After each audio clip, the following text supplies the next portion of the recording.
Caríssimas alunas, caríssimos alunos, vamos continuar o nosso curso de ética, hoje atingindo o ápice, que é justamente o estudo sistemático da obra fundamental, a única obra que nós dissemos, vai ser a obra do curso.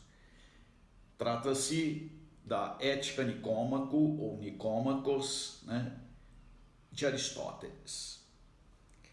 Aristóteles escreveu duas éticas, a Ética a Nicômaco e a Ética a Eudemo.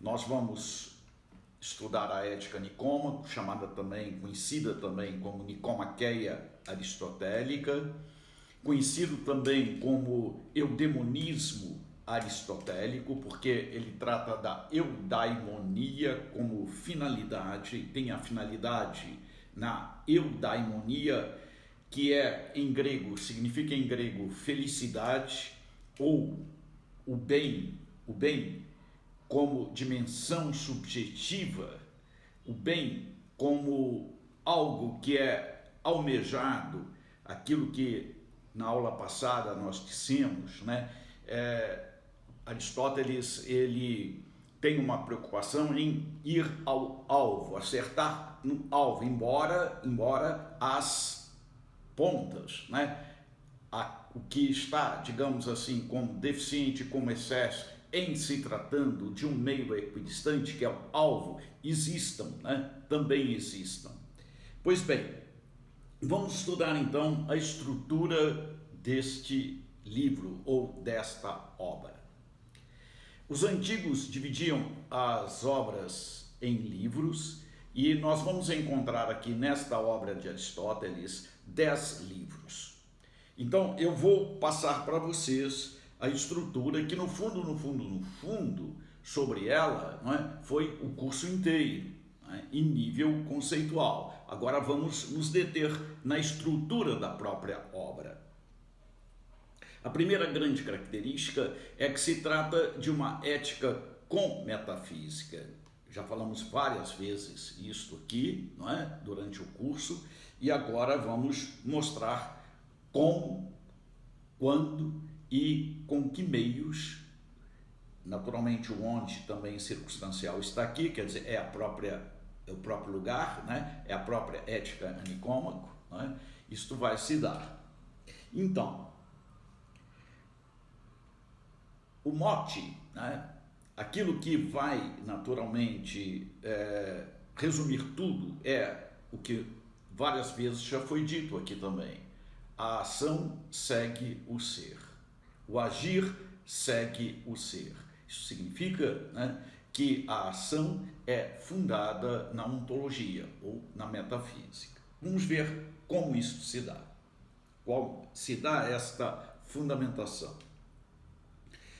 A ontologia de Aristóteles é a sua protofilosofia, a sua ontologia ou filosofia primeira.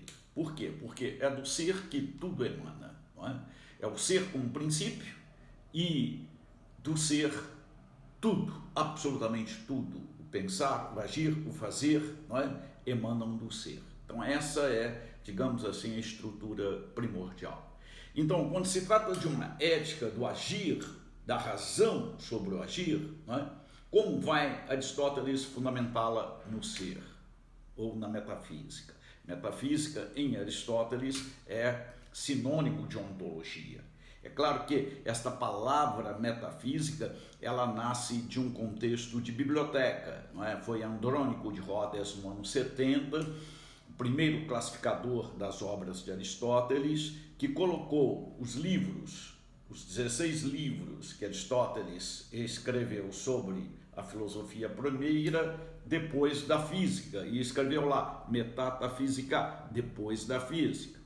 E como Andrônico de Rhodes era referência para tudo, e para toda a citação possível, na Idade Antiga e depois na Idade Média, em Aristóteles, quando se referia, digamos, à ontologia de Aristóteles ou à filosofia primeira, se referiam como sendo os metafísica, né? Quer dizer, aqueles livros que Andrônico de Rhodes classificou depois da física. Então a classificação passou a ser como referência. Mas, ok, metafísica e ontologia em Aristóteles são sinônimos. Não só sinônimos formais, mas conteudísticos também. Então, metafísica em Aristóteles é ontologia. Então, quando eu digo que a ética de Aristóteles é uma ética com metafísica, eu estou dizendo que a ética de Aristóteles é fundada na filosofia primeira. Onde na filosofia primeira? Na teoria das causas. Em qual causa? Na causa final. Então vamos entender um pouquinho a teoria das causas em Aristóteles, chegarmos à causa final para entendermos bem esta fundamentação. Aristóteles fala em 4 causas para todo ser: causa material, causa formal, causa eficiente e causa final. Esta última, a causa da ética. Causa material é aquilo do que provém, de onde provém o ser. Aristóteles contempla a estátua de Apolo no Partenon ateniense e observa que sem mármore não pode haver estátua. Ela é de mármore, é a causa material. A causa formal é aquela causa que identifica, específica do ser. É claro que o mármore é comum à estátua de Apolo e a tantos objetos, né? Desde a época de Aristóteles até os altares de John Payson, hoje, né? Construindo aí o grande construtor, digamos assim, de altares, de igrejas, né? Que usa mármore em tudo, absolutamente tudo, esse britânico, né? Então, veja, a causa formal é o que identifica, é o que vai fazer justamente da estátua a estátua, do altar, não é?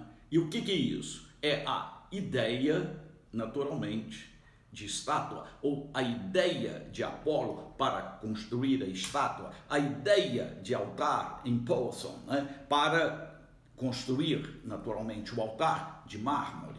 Não é? Então, esta ideia identifica, é característica, é fundamental nesse sentido de atualizar aquilo que está, naturalmente, né, em vista, quer dizer, é o, digamos assim, o princípio atualizador da matéria. Não é? A causa eficiente é a causa responsável pelo movimento. A causa material e a causa formal são causas intrínsecas no ser, não é? Do ser. E a causa eficiente e causa final são causas extrínsecas ao ser. A causa eficiente é a causa responsável pelo movimento. Não havia estátua e, em determinado momento, passa a existir a estátua. Então, qual é a causa deste movimento? Naturalmente é o escultor, né? Chama-se Policleto, lá na Grécia de Péricles, né? O maior escultor da época, não é? E essa causa eficiente, ela é principal, é o Policleto, ela é instrumental, é o cinzel na mão de Policleto, né, que vai construir a estátua, ok? Então, é aquela causa que faz com que aquilo que não era passa a ser, aquilo que não existia torna-se a existir, por isso é a causa responsável pelo movimento, é a causa responsável, é o motor responsável pelo movimento, é o que está por detrás, né, do movimento. Não era, passa a ser. Isto vai ser ainda melhor explicado em outra teoria aristotélica chamada teoria da potência do ato, né? A árvore é um ser atualizado. A semente é árvore em potência e a semente chega à árvore mediante a vida na semente, ok? E as circunstâncias, o quadro circunstancial todo, né? Ok? Então, vamos lá. A causa eficiente é a causa responsável pelo movimento. A causa final, esta é a mais importante para nós aqui, não é? É justamente a finalidade, o telos em grego, o telos, não é? E esta vai ser a causa da ética, não é? Então, em que a causa final se realiza, se concretiza, se efetiva, não é? A causa final é justamente a primeira causa na ordem da intenção. Tudo começa com a causa final. Quando, naturalmente, em se tratando da estátua de Apolo, Péricles, governador de Atenas, resolve mandar fazer. Chama Policleto e fala: eu quero uma estátua de Apolo no Partenon. Eu quero que você faça, construa. E Policleto então vai esculpir a estátua. Ok? Então, a primeira coisa que ocorre no nível da intencionalidade é a causa final. E a causa final, ela vai acompanhar todo o movimento do ser até o final mesmo.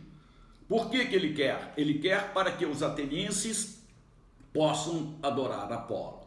E vai ser a última coisa a ser feita, quer dizer, a inauguração da estátua, ok? E os atenienses no Partenon adorando Apolo, venerando Apolo, adorando. Então, ok? Então, aquilo que é a primeira, digamos assim, a primeira coisa, a primeira realidade na ordem da intenção, será o último na ordem da execução. Este é o princípio.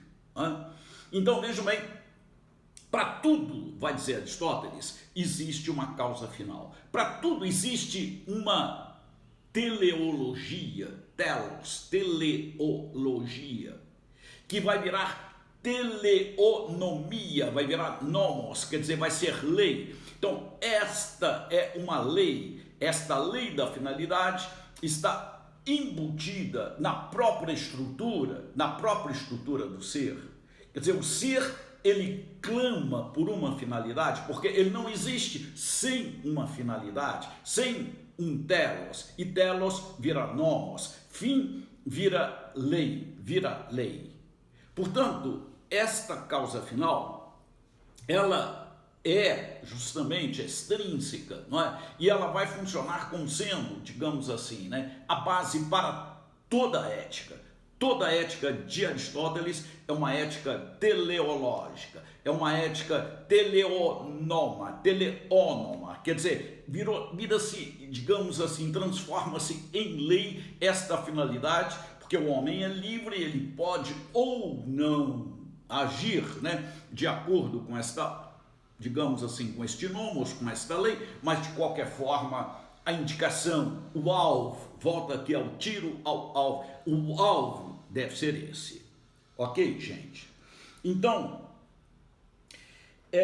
esta é, digamos assim, a estrutura fundamental, quer dizer, a estrutura metafísica na qual Aristóteles se apoia para, naturalmente, escrever a Ética Nicômaco. Assim, vejam, em se tratando do homem, em se tratando do ser humano, em se tratando do homem enquanto sujeito de ação, agente, o que vai acontecer? Há que se descobrir qual é a sua finalidade, para que ele possa, de acordo com ela, com este alvo, ele agir. Qual seria, então, a finalidade do homem? A finalidade do homem, o fim do homem, vai dizer Aristóteles, é ser feliz. Todo homem age com vistas a uma vida boa, a uma vida feliz, a uma vida que mereça, naturalmente, ser vivida. E esta finalidade, ela está embutida na própria estrutura do homem, porque ele foi feito para isto. A causa final converge com a causa formal. Aquilo que faz com que algo seja feito, nós já vimos, isto é natural, este é o princípio da lei natural, mais tarde, não vai ser aristotélico, mas mais tarde vai ser desenvolvido assim, com fundamentação em Aristóteles, Então, o princípio da lei natural é fundamentalmente este: aquilo que é, vai ser aquilo que deve ser, vai ser o fundamento para aquilo que deve ser, embora as outras possibilidades existam, e em se tratando de ética não devem ser agressivas, mas o alvo é este, A mira é esta. Assim, a felicidade vai ser a excelência. A vida feliz vai ser a excelência que o homem vai buscar. Quer dizer, a excelência racional, né? A excelência racional vai ser, né, uma vida adquirida pela inteligência e pela vontade, construída pela inteligência e pela vontade, dentro de um certo contexto, dentro de uma certa, digamos, visão, né, de ser e de vida e de ser. De vida, de ser e de vida humana racional e de vida racional fundamentada no ser. Por isso, a racionalidade humana, aquilo que está dentro do homem, vai ser também o modo do homem se construir. A construção do homem pressupõe o que o homem é. Quer dizer, o ser humano é um já e um ainda não, ok? O ser humano não é só construção. Ele é construção, mas ele é também. É um que vai naturalmente se construir como naturalmente, ou para o que, digamos assim, ele está orientado. E esta construção que está embutida no homem através da racionalidade vai ser, em Aristóteles, o que ele chama de dimensão subjetiva do bem, quer dizer, chamamos, né, de dimensão subjetiva do bem. Vai ser o bem, vai ser a excelência para o homem naturalmente agir. É claro que quem age sou eu, quem age é o homem. O agir, não é? É a extensão da própria realidade humana, que é o homem, é o próprio ser humano, ok? Então, é preciso saber o que é preciso conhecer o que é, para depois chegar ao dever ser. É assim que a ética de Aristóteles se fundamenta.